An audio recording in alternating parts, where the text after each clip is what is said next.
জমিনে কিছু মানুষ আছে যাদের হৃদয় কলব মরে গেছে, অথচ লোকটা জীবিত। চোখ থাকিতে অন্ধ, হায় রে কপাল। ছোটকালে শুনছেন না?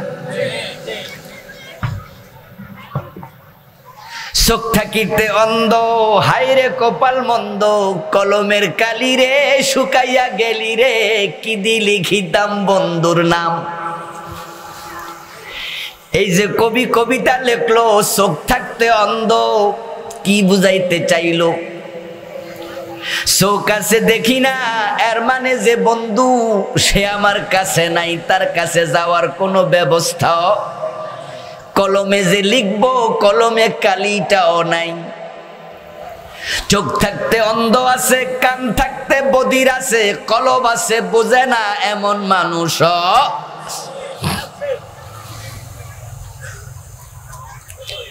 وَلَقَدْ ذَرَأْنَا لِجَهَنَّمَ كَثِيرًا مِنَ الْجِنِّ وَالْإِنسِ لَهُمْ قُلُوبٌ لَا يَفْقَهُونَ بِهَا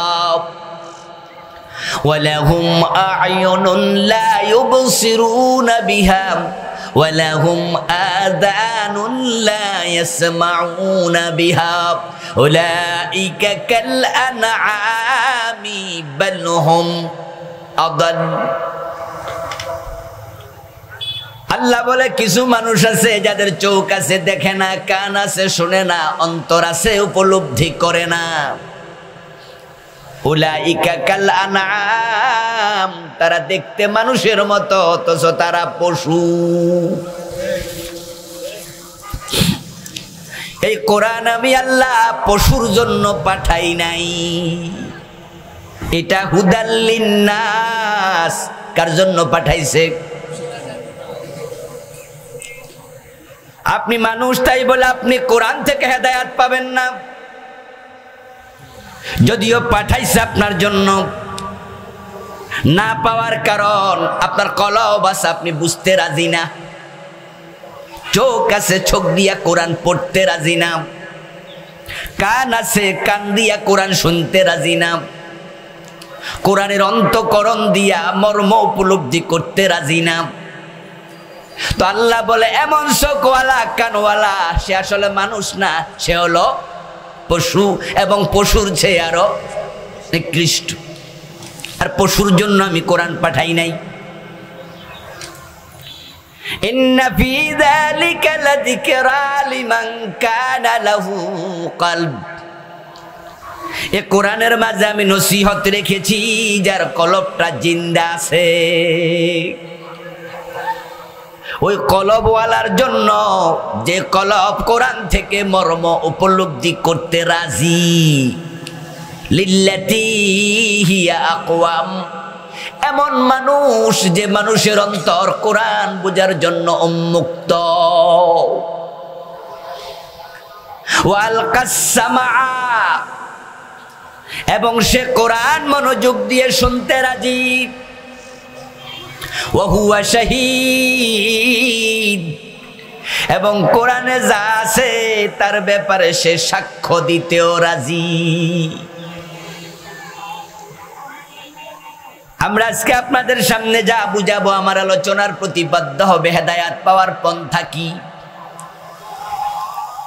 আমরা প্রতিদিন নামাজে দাঁড়ায়া কমপক্ষে 17 বার আল্লাহর কাছে হেদায়েত চাই। সূরা ফাতিহার মাঝে আল্লাহ তাআলা শুধু একটা দোয়া শিখাইছে, সেটা হলো ইহদিনাস সিরাতাল, আমাকে আল্লাহ হেদায়েতের পথ দাও। সূরা ফাতিহার মাঝে একটা দোয়া, যেটা আমরা দিনে 17 বার করি, 17 রাকাত ফরজ নামাজে। আর যারা সুন্নত নফল ওয়াজিব পড়ি তারা দোয়া আরো বেশি করি।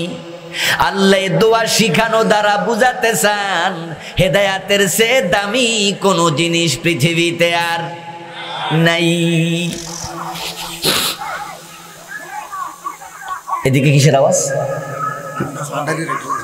ও,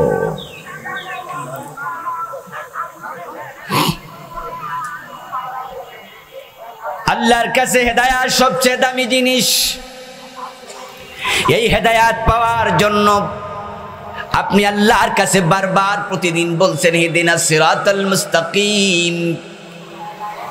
এই দোয়াটা হলো কোরআনের 1 নাম্বার সূরা, সূরা ফাতিহা। এখন যে হেদায়েত আল্লাহর কাছে আপনি চান, সেটা টাকা হলে বাজার থেকে কিনা যাবে নাকি? কোন পয়সাওয়ালা মানুষ যদি চায় তার ফ্যাক্টরিতে উৎপাদন করতে হেদায়েত উৎপাদন করা যাবে? এটা বাজারে কিনা যায় না, এটা চাইলে কেউ বানাইতেও পারে না। এটা সরাসরি আল্লাহর কন্ট্রোলে আছে। এই জন্য আমরা সবাই মিলে হেদায়েত চাই কার কাছে? আলহামদুলিল্লাহি রাব্বিল আলামিন। প্রশংসা সব আল্লাহ তোমার জন্য। তুমি জগতের রব, আর রহমান আর রহিম, মালিকি ইয়াউমিদ্দিন, ইয়্যাকা না'বুদু ওয়া ইয়্যাকা নাস্তাঈন।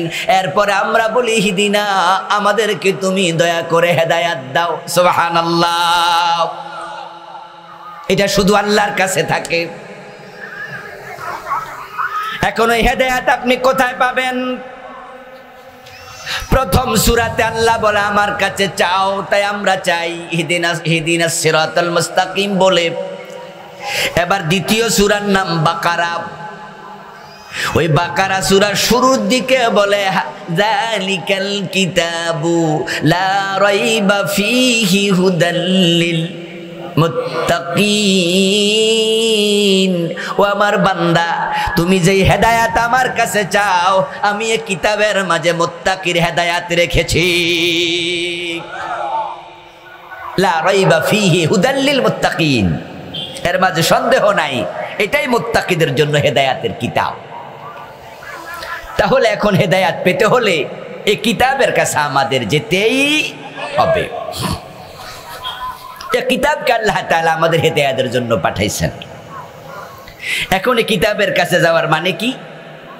এটা আপনি পড়বেন, তারপরে এবার ভালো করে গিলাপ দিয়ে বেঁধে তাকে রেখে দেবেন।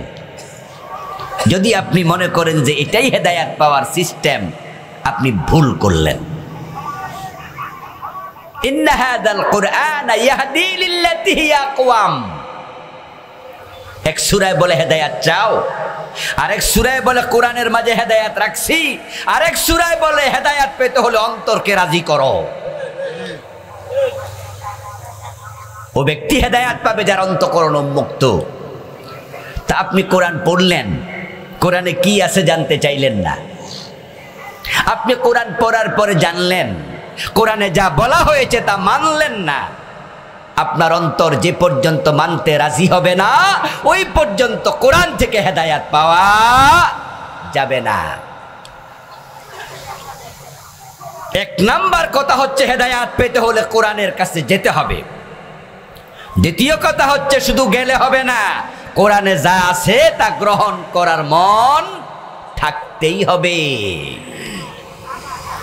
আজকের পৃথিবীতে মানুষের সংখ্যা প্রায় 800 কোটি। তার মাঝে 650 কোটি কাফের। তারা হেদায়েতের ধারে কাছে নাই, হেদায়েত তারা পেল না। 250 কোটি মুসলমান। এই 250 কোটি মুসলমানের মাঝে বেনামাজি লোক আছে, কথা বলেন না কেন? বেরোজগারি আছে, সুদখোর আছে, আছে। সুদখোর হেদায়েত পাইছে কোরআন থেকে, বেনামাজি হেদায়েত পাইছে। তো কোরআন আসছিল পুরা মানবতার জন্য, অথচ 650 কোটি ইমানই পায় নাই। আর মুসলমানের মাঝে বেনামাজি, বেরোজগারি, সুদখোর, ঘুষখোর, অন্যায়কারীর অভাব নাই। তো কোরআন তো হেদায়েতের জন্য আসছিল, হেদায়েত পেল না কেন? এটা কি কোরআনের দোষ না তাদের অন্তরের দোষ?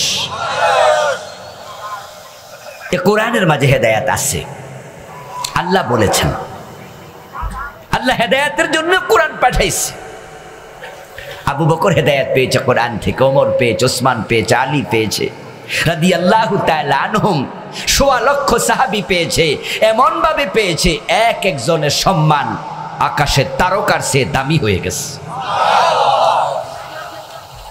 এই কোরআন ছিল হেদায়েতের মূল পরিচালিকা শক্তি। পৃথিবীতে একমাত্র কিতাব, যেই কিতাবের কোনো বিকল্প কিতাব নাই। পৃথিবীতে কোরআন ব্যতীত হেদায়েতের ভিন্ন কোনো কিতাব নাই। এখন প্রশ্ন, হেদায়েত কেন পেল না? আমার প্রিয় ভাইয়েরা বঙ্গোপসাগরে গেলেন, আমার হাতে এখানে 500 মিলিগ্রামের এই বোতলটা আছে। এই বোতলটার পানি ফেলে খালি বোতলটা নিয়ে আমি বঙ্গোপসাগরে যাইয়া যদি আমি চিপিটা ভালো করে লাগাইয়া তারপরে পানির তলায় ঢুকাইয়া রাখি, 10 মিনিটও চাপ দিয়া ধরে রাখি, ভিতরে পানি ঢুকবে? বঙ্গোপসাগরে পানি নাই এই জন্য, ঠিক না? দোষটা কি সাগরের? দোষটা আমার, আমি তো তার মুখ বন্ধ করে রেখেছি। অমাবস্যা রাতের পরেও কিন্তু সূর্য ওঠে, রাত চলে গেলে সূর্য ওঠে। সূর্য যখন ওঠে পৃথিবীর সকল মানিষা গাঢ় অন্ধকার সূর্যের আলোতে পালিয়ে যায়। সূর্যের কিরণ এতটা তেজস্বী হয় যে বাঁশঝাড়ের নিচের অন্ধকার দূর করে দেয়। দরজা বন্ধ করা ঘর, ওই ঘরের ভিতরেও কিন্তু আলো পৌঁছে যায়। কিন্তু যে লোকটা চোখে আলো নাই, অন্ধ, এত বড় সূর্য তাকে কি আলো দিতে পেরেছে? আমার প্রিয় ভাই, অন্ধ রাতের আধারে চললেও লাঠি, আবার দিনে দুপুরে যখন হাঁটে অন্ধের হাতে তখনও থাকে সাদা লাঠি, সাদা চড়ি। ওই অন্ধ এত বড় সূর্য থেকে সামান্য আলো নিতে পারে নাই। দোষটা সূর্যের না, তার চোখের। আজকের মাহফিলে বসে আছেন, আল্লাহর কোরআনের কথা শুনতে এসেছেন, অথচ যদি কোরআনের কোনো কথা আপনার নিজের দলের বিরুদ্ধে যায়, আপনার গোষ্ঠীর বিরুদ্ধে যায়, আল্লাহর কোনো কথা আপনার নিজের বিরুদ্ধে যায়, তখন চেহারা কালো হয়ে যাবে, হুজুর ভালো না, এমন লোকও আছে না নাই? হুজুরের কথা ভালো লাগবে ততক্ষণ নিজের মন মতো হবে। কয়দিন আগে আমাদের মিজানুর রহমান আজহারি ভাই যশোরের এক মাহফিলে তিনি কি বললেন? একদল এতদিন চাঁদাবাজি করছে, খাইছে, আরেক দল খাওয়ার জন্য রেডি হয়েছে। আচ্ছা, আপনাদের বিবেকের কাছে আমার প্রশ্ন, গত 15 বছর যারা চাঁদাবাজি করেছে তারা কি এখন ক্ষমতায় আছে নাকি? ওই 15 বছর চাঁদাবাজি করে তারা পালাইয়া গেল। ওরা গেল অগাস্টের 5 তারিখে, এখন চলছে আজকে জানুয়ারি মাসের 12 তারিখ। এই 5 মাস 7 দিন বাংলাদেশে কোনো চাঁদাবাজি নাই, ঠিক না? আছে? তো ওরা তো ক্ষমতা নাই, তাহলে করলো কেডা? এতে বোঝা যায় করার কিছু মানুষ আছে না নাই? তো উনি তো এই কথাটাই বললেন যে একদল 15 বছর চাঁদাবাজি করছে, এখন তারা যাওয়ার পরে দেশের আরেক দল শুরু করছে। আপনাদের কাছে আমি জানবো, দয়া করে জবাব দেন, কথাটা মিথ্যা না সত্য? সমালোচনা হলো কেন?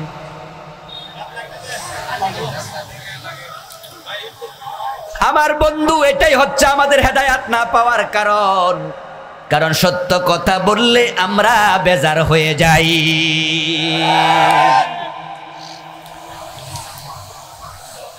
আপনি অন্ধকার রাতে অন্ধ লোককে দেখবেন, সে হাঁটতেছে হাতে লাঠি নিয়া, দিনেও হাতে লাঠি নিয়া, রাতের আধারে মাঝে গণমানুষের কালো, তাই আলো নাই। এটা সবার জন্যই সমান, কিন্তু দিনের বেলা আমরা চোখওয়ালারা পেলাম খুঁজে আলো, অন্ধ পায় নাই। সূর্যের কোনো দোষ নাই, দোষ তার চোখের ভিতরে। কোরআনের মাহফিলে এসে হেদায়েত যারা পায় না, সমস্যা, প্রবলেম তাদের কলবের ভিতরে।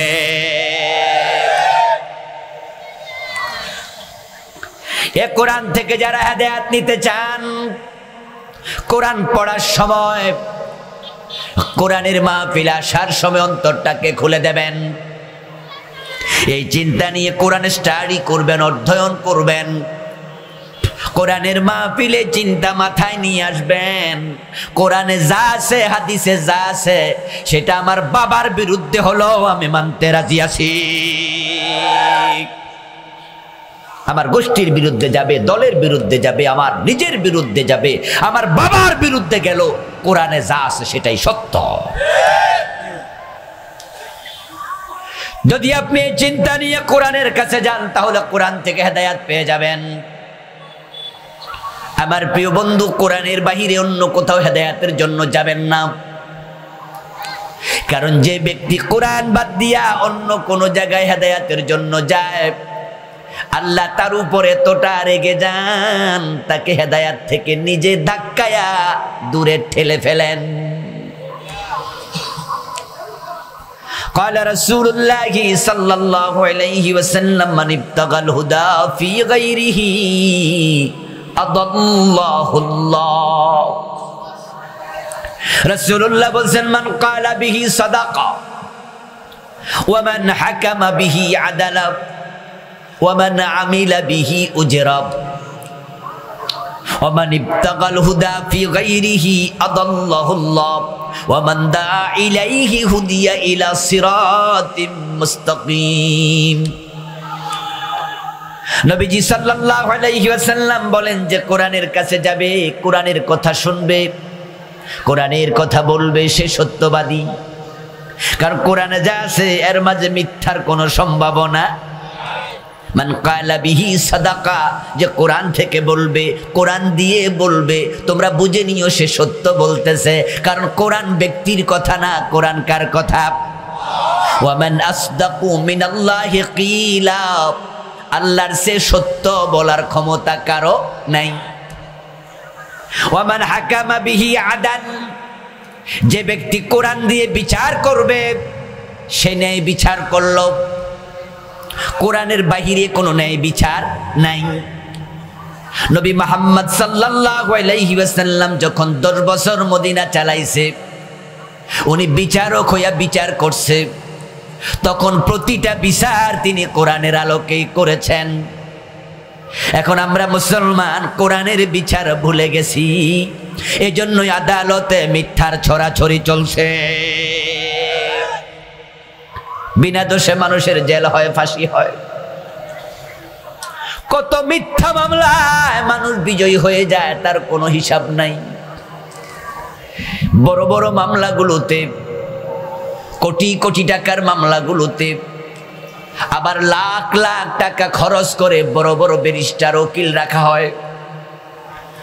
যদি আপনার ন্যায় সঙ্গত কোনো মামলায় আপনি জিতেন, তখন বলা হয় মামলা তো জিতারই কথা, কারণ বিষয়টা তো আমার পক্ষে ন্যায় সঙ্গত। আমার ব্যারিস্টারের কি আর ভূমিকা আছে? মামলা সঠিক, আমি জিতবই, উনি জাস্ট হেল্প করেছে। কিন্তু মামলা যদি মিথ্যা হয়, ওই মিথ্যা মামলা জিতাইতে পারে, তখন কয় ব্যারিস্টার বড় যোগ্য। মিথ্যা মামলা জিতাইতে পারলে সে যোগ্য ব্যারিস্টার, সে যোগ্য উকিল। রাসূলুল্লাহ সাল্লাল্লাহু আলাইহি ওয়াসাল্লাম কাল্লা বলছে, ওয়ালা তাকুন লিল খাইনিনা খাসিমা। আল্লাহ কোরআনে বলছে, ওয়ালা তাকুন লিল খাইনিনা খাসিমা।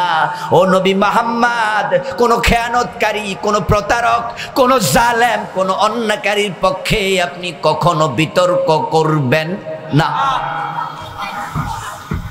কোন অন্যায়কারীর পক্ষ নিয়ে আপনি মুহাম্মদ কথা বলবেন না। রাসূলুল্লাহ আল্লাহ তাআলা অন্যায়কারীর পক্ষ নিয়ে কথা বলতে মানা করছে।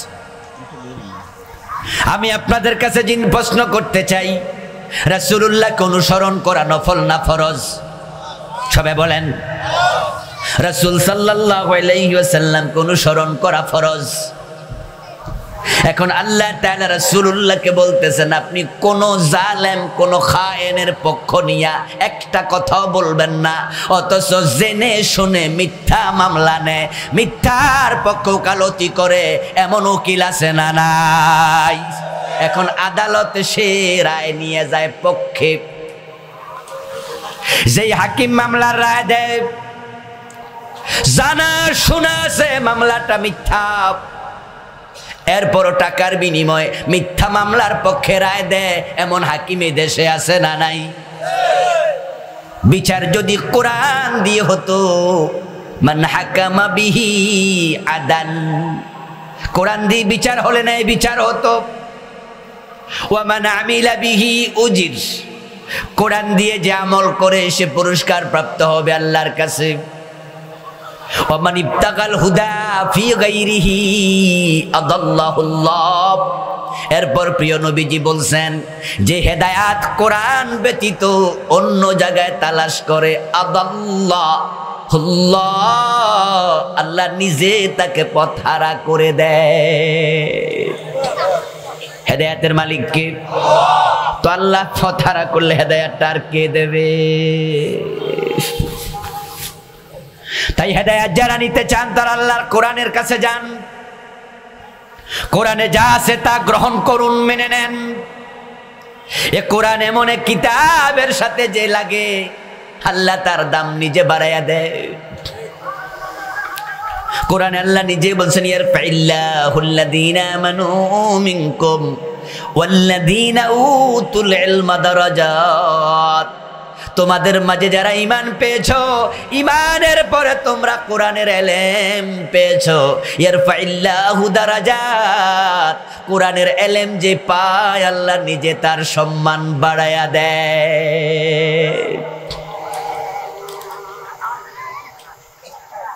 ইন্নাল্লাহা ইয়ারফাউ বিহাদাল কিতাব আকওয়ামা।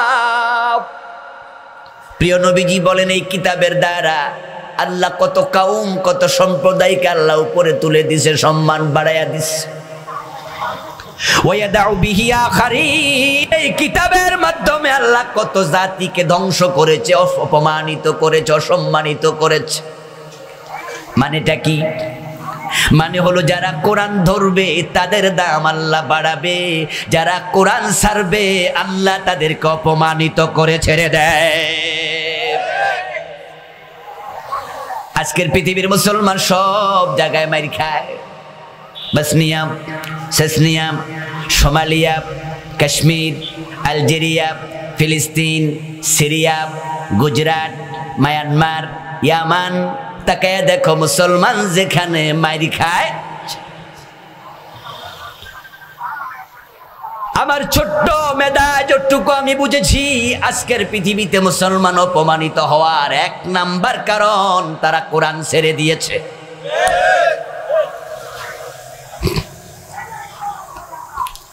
একটা সময় ছিল মুসলমান ছিল যেখানে ইজ্জত, সম্মান, বিজয় তাদের পদচুম্বন করেছে সেখানে। আর আজকের দিনে মুসলমান সব জায়গায় অপমানিত, লাঞ্ছিত। আমার মুসলমান ভাইরা তাকায়া দেখো, তোমরা পারস্যেই ইসলামের পতাকা উড়িয়েছ, তোমরা রোম সাম্রাজ্যে ইসলামের পতাকা উড়িয়েছ, তোমরা স্পেনে কালেমার পতাকা 700 বছরের মতো উড়িয়েছ, তোমরা ভারত উপমহাদেশে প্রায় 1000 বছর কালেমার পতাকা উড়িয়েছ। অর্ধ পৃথিবী তোমাদের হাতে ছিল, আর আজকে তোমাদের হাতে নিজের পায়ের তলার মাটিটাও নাই। সৌদি আরব চলছে আমেরিকার কথায়, গত 15 বছর বাংলাদেশ চলেছে ইন্ডিয়ার কথায়।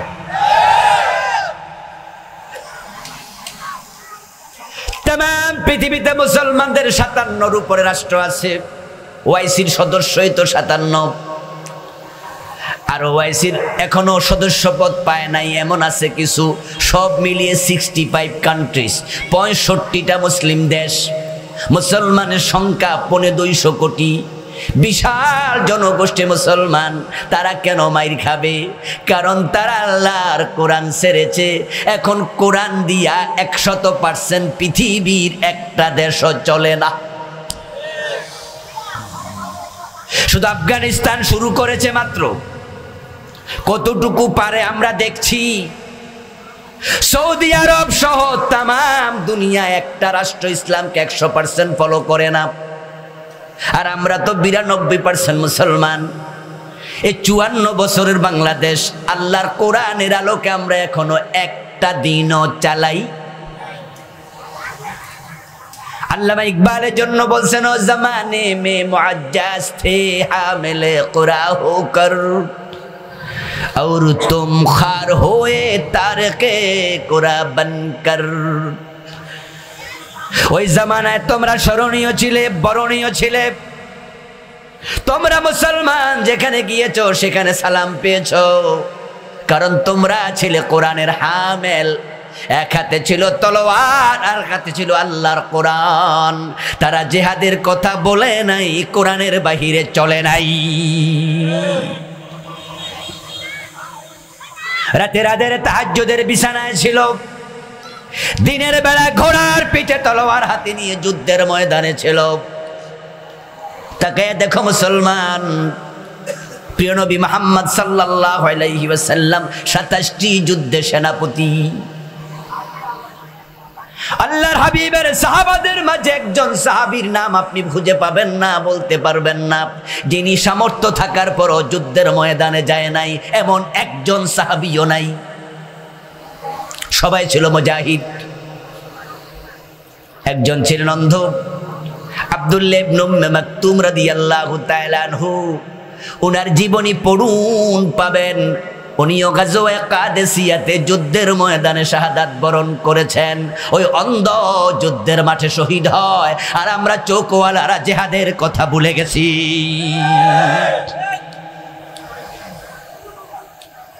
বরং গত 15 বছর জিহাদের কথা বললে তো জঙ্গির মামলা দিয়েছে। জিহাদ এবং জঙ্গিবাদকে তারা একাকার করার চেষ্টা করেছে। আজকে কোরআন আমরা ছেড়েছি, অথচ প্রিয় নবী মুহাম্মদ সাল্লাল্লাহু আলাইহি ওয়াসাল্লাম এই কোরআনের মাধ্যমে তিনি সমাজ চালাইছে, দেশ চালাইছে। হযরত ওমর তো অর্ধ পৃথিবী চালাইছে। হেদায়েতের কিতাব কোরআন, এর কাছে দৌড়ায়া যাও মুসলমান, এটা ছেড়ে দিবা, লাঞ্ছিত হবে দুনিয়ায়, জাহান্নামী হবে আখিরাতে। নবীজি সাল্লাল্লাহু আলাইহি ওয়াসাল্লাম বদর আপনার বিদায় হজের ভাষণে প্রায় ১৬ লক্ষ সাহাবীকে সামনে নিয়ে তিনি বক্তৃতা দিলেন। ওই বক্তৃতায় ভাষণে তিনি বললেন, তারাকতু ফীকুম আমরাইন লান তাদিল্লু মা তামাসসাকতুম বিহিমা কিতাবাল্লাহি ওয়া সুন্নতি। আল্লাহর হাবিব বলছিলেন, যখন আল ইয়াউমা আকমালতু লাকুম দীনাকুম, এই আয়াতে কারিমা নাজিল হলো, আজকে আমি ইসলামকে পরিপূর্ণ করে দিলাম। রাসূলুল্লাহ বুঝে নিলেন, দিন যেহেতু পরিপূর্ণ হয়ে গেছে, জমিনে রাসূলের আর থাকার কোনো প্রয়োজন নাই। তাই আয়াতে কারিমা নাজিল হওয়ার পরে প্রিয় নবীজি সাল্লাল্লাহু আলাইহি ওয়াসাল্লাম বললেন ভাষণের এক অংশে, হতে পারে এই মাঠে এই দিনে তোমাদের সাথে আর দেখা হবে না। প্রিয় নবীজির বিয়োগের বার্তা তারা শুনলেন। সাহাবারা রাসূলুল্লাহকে ভালোবাসতেন তাদের জীবনের চেয়ে বেশি। এজন্য কারো কারো বদন মলিন হয়ে গেল, চোখ অশ্রু সিক্ত হলো, কেউ কেউ কান্নাকাটি শুরু করে দিলেন। সাহাবায়ে কেরামের বেকারার হালত দেখে প্রিয় নবীজি বললেন, আমি চলে যাব, তবে তোমাদের কাছে আমি দুটি জিনিস রেখে যাব। তারাকতু ফীকুম শাইআইন আমরাইন, ও দুটি জিনিস আমি রেখে গেলাম। লান তাদিল্লু মা তামাসসাকতুম বিহিমা, যতদিন ভালো করে ধরে রাখবে ততদিন তোমরা পথচ্যুত হবে না, হেদায়েত থেকে ছিটকে পড়বে না। যেই হেদায়েত আল্লাহ কোরআনের মাধ্যমে তোমাদেরকে দিয়েছে, যদি টিকে থাকতে চাও, আমি দুটি জিনিস রেখে গেলাম, সেটা ভালো করে ধরে রাখো। রাসূলুল্লাহ যাদের সামনে কথা বললেন, ওই ১৬ লাখ সাহাবীদের মাঝে আবু বকর উপস্থিত, ওমর, আলী, উসমান রাদিয়াল্লাহু তাআলা আনহুম উপস্থিত। সবাইকে লক্ষ্য করে বলছেন, তোমাদের মাঝে দুটি জিনিস রেখে গেলাম, ভালো করে ধরো। আদ্দু আলাইহা বিন্নাওয়াজিস, আমার রেখে যাওয়া বিধান মাড়ির দাঁত দিয়া কামড়ায়া ধরো, শক্ত করে ধরো। আর কেমনে বুঝাইতো? যখন আমরা গোস্ত শক্ত হয়, সিঁড়ি হাড্ডি যখন ভেঙ্গে খাই, তখন সামনের দাঁত দিয়া না মাড়ির দাঁত? কারণ মাড়ির দাঁত শক্ত, ভালো করে ধরা যায়। আবার রাসূল বলে, আদ্দু আলাইহা বিন্নাওয়াজিস, আমার রেখে যাওয়া বিধান মাড়ির দাঁত দিয়া শক্ত কইরা কামড়ায়া ধরিও। আর আমরা মাড়ির দাঁত দূরের কথা, আমরা সামনের দাঁত দিয়েও ধরি নাই। নবীজি বলছেন আমার মেয়ে ফাতেমা যদি চুরি করে আমি ফাতেমার হাতটা কেটে দেব। আর 53টা বছর চলে গেল, 54 বছরে বাংলাদেশ পা রেখেছে, 53 বছরে আল্লাহর আইনে একটা চোরের হাতও কাটে নাই। কাটে তো নাই, আল্লাহর আইন কায়েম করা দরকার, সে অনুভূতিটাও নাই। আমরা যারা বলি আমাদেরও ভালো লাগে না, উল্টা রাজাকার বলে গালি দেয়। পছন্দ হয় না মৌলবাদী, ধর্মান্ধ, আরো কত কথা।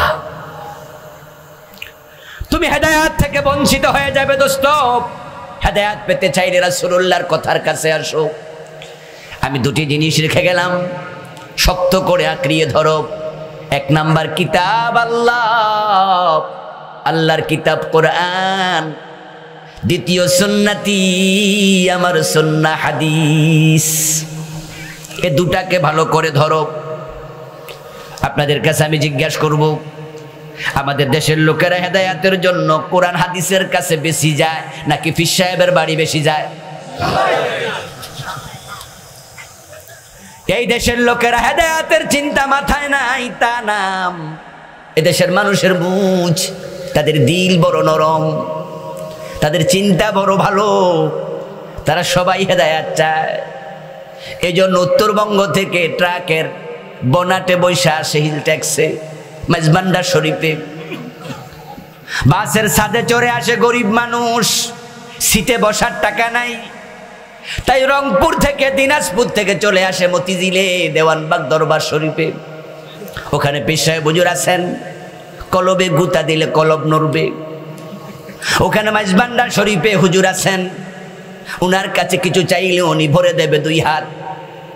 অন্তর ভালো, চিন্তাটাও ভালো, কিন্তু তরিকাটা ভুল।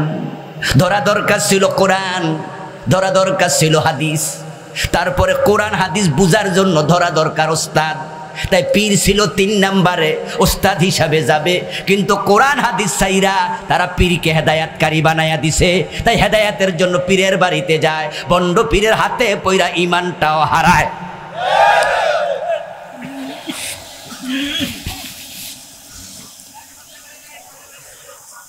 প্রিয় নবীজি বললেন, দুটি জিনিস রেখে গেলাম, কোরআন এবং সুন্নাহ ভালো করে ধরো। আমরা আজকে ধরতে জানলাম না। কোরআন তো মুসলমান পড়তে জানে না, মানা তো আরো পরে। 1971 দেশটা যখন স্বাধীন হয়, 72 সংবিধান লেখা হলো। মুসলমানের হাতে ছিল সংবিধান লেখার দায়িত্ব। ডক্টর কামাল ছিলেন সংবিধান কমিটির প্রধান। মুসলমান প্রধান হওয়ার পরেও সংবিধান লেখার সময় আল্লাহর কোরআনের একটা আইন তারা ঢুকালো না। তারপর গত 53 বছরে যতগুলো সরকার ক্ষমতায় আসলো, তারা তাদের নিজের প্রয়োজনে, সুবিধার জন্য এই সংবিধানটাকে 18 বার তারা চেঞ্জ করলো, কাটাছেঁড়া করলো। আল্লাহর কোরআনের কোনো আইন তারা ঢুকালো না। আপনাদের কাছে প্রশ্ন করি, এই 18 বার যদি সংবিধান পরিবর্তন হয়, তাহলে কোরআনের আইন ঢুকানোর সুযোগ আছে না নাই? তো মুসলমানই কোরআন ঢুকায় না, দোষ কি হিন্দুর নাকি? আমাদের প্রাইমারি, আমাদের হাই স্কুল, আমাদের কলেজ, আমাদের বিশ্ববিদ্যালয়, এই 53 বছরে যে সিলেবাস বানানো হলো, এই সিলেবাস ইংরেজরা এসে বানাই দেওয়া যায়? ইন্ডিয়ার হিন্দুরা আসে তো সিলেবাস কে বানায়? আমরাই তো। 71 থেকে আজকে 2025 পর্যন্ত দেখেন, 53-54 বছরে একজন শিক্ষামন্ত্রী হিন্দু হয় নাই, বৌদ্ধ হয় নাই, খ্রিস্টান হয় নাই, সবাই মুসলমান। তাহলে স্কুল, প্রাইমারি, হাই স্কুলে, কলেজে, ভার্সিটিতে আল্লাহর কোরআন সিলেবাসে ঢুকানোর সুযোগ আছে না নাই? কিন্তু প্রাইমারি সিলেবাসে কোরআন আছে নাকি? কেন থাকবে না? আমার প্রশ্ন, কেন থাকবে না? ইংরেজি, বাংলা, অঙ্ক, ইতিহাস, ভূগোল, ফিজিক্স, কেমিস্ট্রি, বায়োলজি, জীববিজ্ঞান, রসায়ন, পদার্থ যা আছে, অঙ্ক 200 নাম্বার, 9, 10 বাংলা 200 নাম্বার, ইংরেজি 200 নাম্বার, ইতিহাস আছে। কত নতুন নতুন সাবজেক্ট ঢুকাচ্ছে। এত গুরুত্ব দুনিয়ার শিক্ষার, আল্লাহর কোরআনের গুরুত্ব তোমাদের কাছে এক আনাও নাই। তোমরা হেদায়াত পাইবা কেমনে? যদি আমাদের ক্লাস 1-এ কায়দা ঢুকানো হতো, তাহলে আমাদের বাচ্চারা জীবনের প্রথম ক্লাসে আলিফ বা তা শিখে ফেলতো। ক্লাস 2-তে ওঠার সময় তারা বানান করে করে আল্লাহর কোরআনের শব্দ বলতে পারত। ক্লাস 2-তে 10টা সূরা অর্থসহ পড়ায়া দাও। ক্লাস 3-এর মাঝে আম্পারা সিলেবাসে ঢুকায়া দাও। ক্লাস 4-এ 5-এ 6-এ 7-এ 8-এ 9-এ আস্তে আস্তে করে 100 নাম্বার কোরআন, 100 নাম্বার হাদিস ঢুকাও। আমাদের সন্তানরা কলেজে ইউনিভার্সিটিতে পড়ে টিচার হবে, প্রফেসর হবে, ডাক্তার হবে। সিলেবাসে কোরআন হাদিস আছে, সাথে সাথে আলেম হয়ে যেত। প্রতি ঘরে ঘরে বাবার জানাজার নামাজ পড়ানোর মতো ইমাম তৈরি হতো।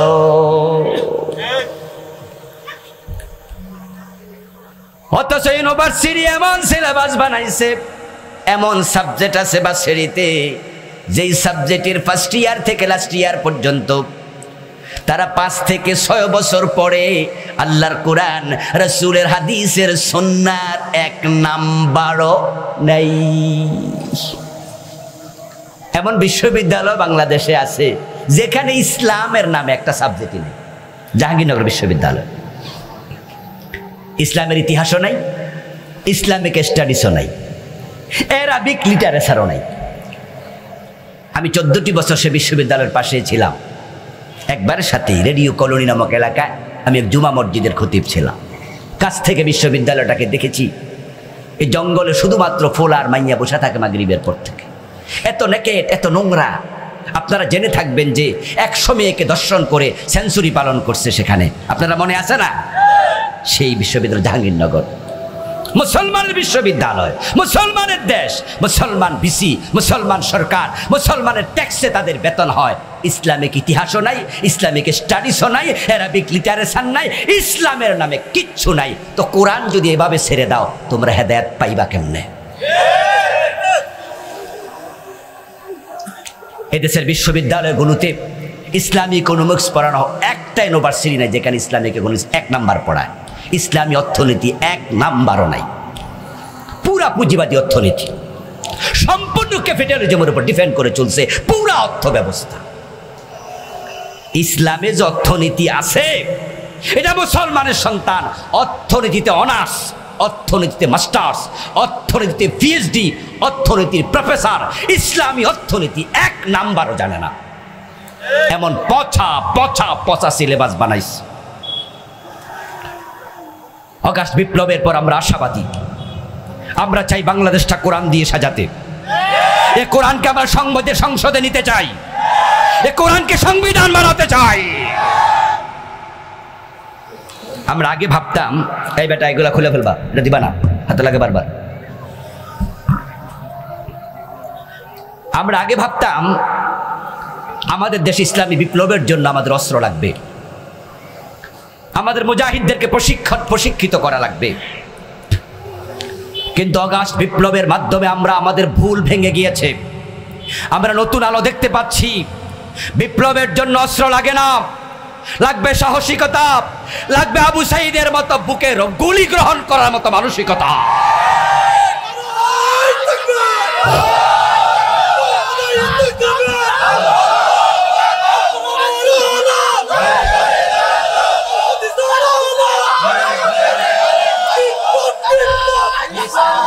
আমার প্রিয় ভাইরা, যে জালেম সরকার 15টা বছর পর্যন্ত এই দেশের আলেম ওলামাদের উপর জুলুম করেছে, মের 5 তারিখে শাপলা চত্বরে আলেমদের বুকের রক্তে রাজপথকে রঞ্জিত করেছে, আল্লামা সাঈদীকে 13 বছর জেলখানায় আটকে রেখেছে, 11 জন বড় নেতাকে ফাঁসিতে ঝুলিয়েছে, মরহুম জুনায়েদ বাবু নগরী রাহেমাহুল্লাহকে পিটাইয়া হাঁটু অচল করে দিয়েছে, মামুনুল হক ভাইকে বউ দিয়ে ধর্ষণের মামলা করে জেলখানায় ঢুকাইছে। ছাত্রদের বিপ্লবে তারা পালাতে বাধ্য হয়েছে। বিনা অস্ত্রে বিপ্লব হয়। 2000 প্রাণ দিয়ে যদি জালেম পালাতে বাধ্য করা যায়, আমরা প্রয়োজনে কোরআনের জন্য 2 লাখ প্রাণ দিতে রাজি হয়ে যাব। কোরআনকে সংবিধানে পরিণত করব ইনশাআল্লাহ। সে স্বপ্ন আমরা এখন দেখছি, সে সুযোগ আল্লাহ আমাদের কাছে এনে দিচ্ছেন। আমরা 92% মুসলমান। কোরআনকে আমরা আমাদের জীবনে গ্রহণ করতে চাই, হাদিসকে আমরা ধারণ করতে চাই। কোরআন হাদিসের আলোকে হযরত ওমরের যুগের মতো আমরা দেশ চালিয়ে পৃথিবীবাসীকে আবার দেখাবো, যদি কোরআন ক্ষমতায় যায় তাহলে পৃথিবীতে আবার জাকাত খাওয়ার লোক পাওয়া যাবে না, বাংলাদেশকে কোরআনের মাধ্যমে দারিদ্র্য মুক্ত করা যাবে। দুইজন মন্ত্রী 5 বছর দেশ চালাইছে, 2-3টা মন্ত্রণালয় চালাইছে আজ থেকে 15 বছর আগে সরকারে। ও দুইজন মন্ত্রীর তাদের মন্ত্রণালয়ে 1 টাকা দুর্নীতির অভিযোগ পাওয়া যায় নাই। অন্য মন্ত্রণালয়গুলো যদি এভাবে চলে দেশটা সোনার বাংলা হতে বেশি দিন লাগবে না। এই জন্য আসুন না প্রিয় ভাইয়েরা, কোরআনের আলোকে আমরা নিজেরা নিজের জীবন সাজাই, পরিবার সাজাই, আমাদের দেশটাও সাজাই। আল্লাহর কাছে সে তৌফিক কামনা করছি। আপনাদের উদাত্ত আহ্বান জানাচ্ছি, সন্তানদেরকে কোরআন পড়াবেন, আলেম বানাবেন। একটা সন্তান কমপক্ষে এমন রেখে যান যে আপনার মৃত্যুর পর আপনার লাশের সামনে দাঁড়িয়ে জানাজার ইমামতি করবে। তৃতীয় তাকবীর দেওয়ার পরে আমরা দোয়া পড়ি, আল্লাহুম্মা গফিরলি হাইয়িনা ওয়া মাইয়িতিনা ওয়া শাহিদিনা ওয়া গায়িবিনা। আমরা ক্ষমা চাই আল্লাহ, আমাদের সামনে যে লাশ আছে সে শাহিদ, অনুপস্থিত মানুষ গায়েব, এই লাশকে তুমি ক্ষমা করে দাও। আমার সামনে যে খাটিয়ার উপরে শুয়ে আছে, আল্লাহুম্মা গফির লাহু ওয়ারহামহু ওয়াফিহি ওয়াফু আনহু ওয়াকরিম নুজুলাহু ওয়াসা মুদখালাহু। আল্লাহ ক্ষমা করো তাকে, জান্নাত দাও তাকে। মসজিদের হুজুর যখন দোয়া করে লাশ সামনে নিয়ে দোয়া আসে মুখ থেকে, আর যদি সেই ইমাম আপনার নিজের কলিজার টুকরা সন্তান হয়, দোয়া আসবে কলিজার ভিতর থেকে। এমন সন্তান একটা রেখে যান যে আপনার জানাজার ইমাম হবে। এমন নেতা বানান যারা সংসদে গিয়ে সুদ বন্ধ করবে, যারা সিনেমার বিরুদ্ধে কথা বলবে। আমরা হুজুররা পারিনি, এদেশে 3.5 লাখ মসজিদ থেকে আমরা সিনেমার বিরুদ্ধে অনেক ওয়াজ করেছি। সিনেমা বাড়তে বাড়তে বাড়তে বাড়তে এখন এই মোবাইলের ভিতরে সিনেমা হল আছে না নাই? এখন আমরা হুজুরের হাতেও সিনেমা হল আছে, যদি এই সিনেমা হলে আমরা ঢুকি না আর কি, কিন্তু আমরা হাতে আছে। আমাদের সন্তানদের হাতে সিনেমা হল আছে না নাই? আর জি বাংলা স্টার জলসার কারণে তো মুসলমানের ঘরগুলো অলরেডি সিনেমা হল হয়ে যাচ্ছে, চা দোকানগুলো সিনেমা হল হয়ে গেছে। নামাজের অনেক ওয়াজ আমরা করেছি, কিন্তু ফজরের সময় মসজিদ ভর্তি করতে আমরা পারছি না। আমরা দেখি মাগরিবের সময় মসজিদে নামাজ চলে, মসজিদের পাশের দোকানে বসে আরেকজন বিড়ি টানছে, মসজিদের পাশের চা দোকানে টেলিভিশন চলছে। আমরা পারিনি আজানের পর দোকান বন্ধ করার ট্র্যাডিশন চালু। মসজিদে উপরের তলায় নামাজ চলে, নামাজ চলাকালে মসজিদ মার্কেটে নিচতলায় দোকানদারি চলে। আমরা মসজিদ মার্কেটও বন্ধ করতে পারি নাই।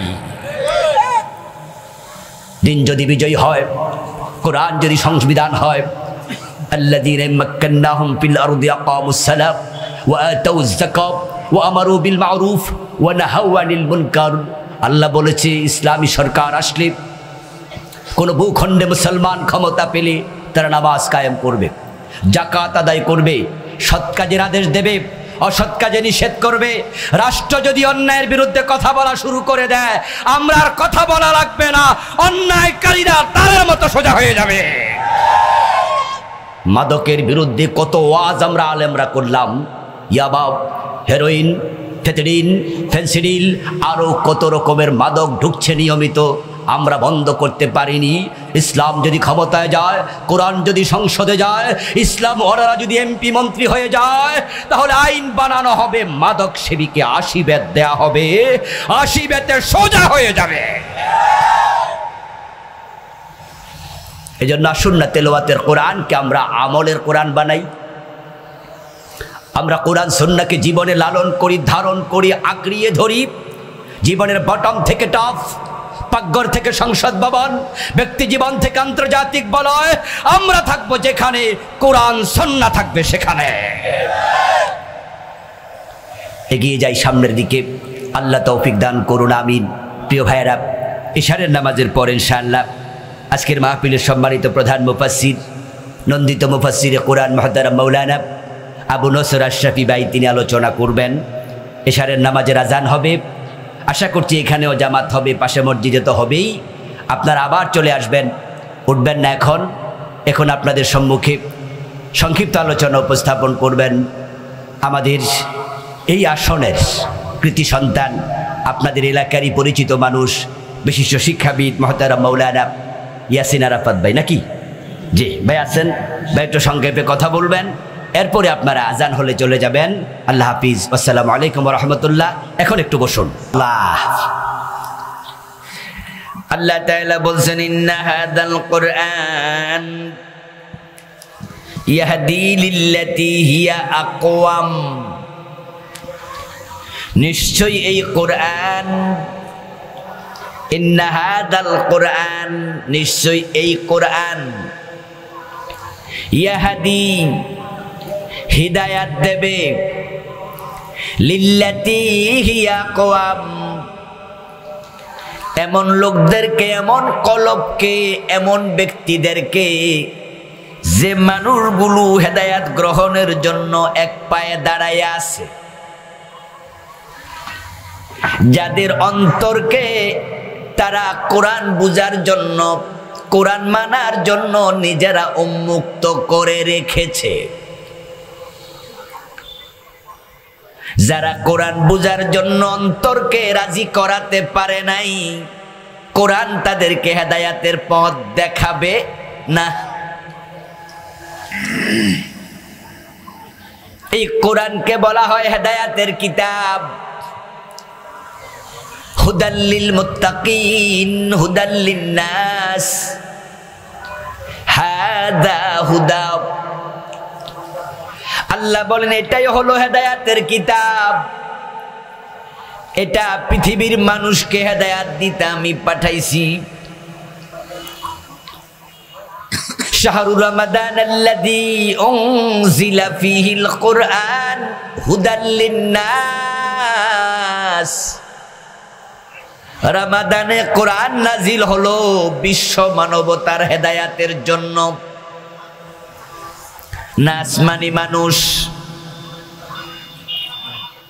হিন্দুও মানুষ, ইহুদি খ্রিস্টান বৌদ্ধ সবাই মানুষ।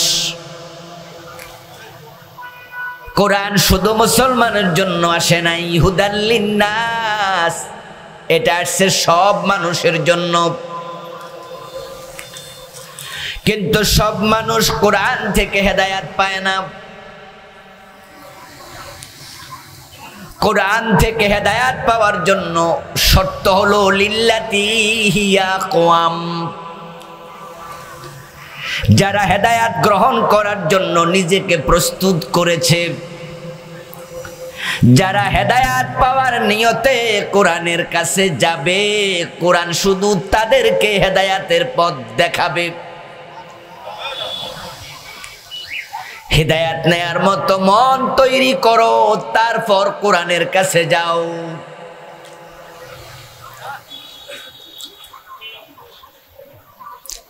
কোরআন পড়ে আপনি বড় আলেম হতে পারবেন, কোরআনের পণ্ডিত হতে পারবেন, কোরআনের হাফেজ মাওলানা হতে পারবেন। কিন্তু কোরআন থেকে হেদায়াত নেয়ার মন নাই, আপনি যত বড় আলেম হন, কোরআন আপনাকে হেদায়াতের পথ দেখাবে না। ইন্না ফি যালিকা লাযিকরা লিমান কানা লাহু কলব ওয়া আলকাস সামআ ওয়া হুয়া শাহীদ। অন্য আয়াতে আল্লাহ বলতেছে, এই কোরআনের মাঝে আছে নসিহত, উপদেশ। লিমান কানা লাহু কলব, যার অন্তর জাগ্রত, যার অন্তর জীবিত। মরা মানুষের কি অন্তর নাই? অন্তর বোঝেননি? গিলা মুরগি জবাই করলে একটা কলিজা, কলিজার পাশে পাওয়া যায় কি? আছে না এরকম? মানুষের আছে কলব, মুরগিরও আছে, গরুরও আছে, ছাগলেরও আছে। যেটাকে আমরা গিলা কলিজা বলি, কলিজার পাশেরটা গুদ্দা। বুঝতে আরো সহজ। একজন আমারে হেল্প করছে। মরা মানুষের কি গুদ্দা নাই? মরা মানুষেরও গুর্দা আছে, গিলা আছে, কলব আছে, কিন্তু তার কলবটা মরা, যেহেতু সেও মরা।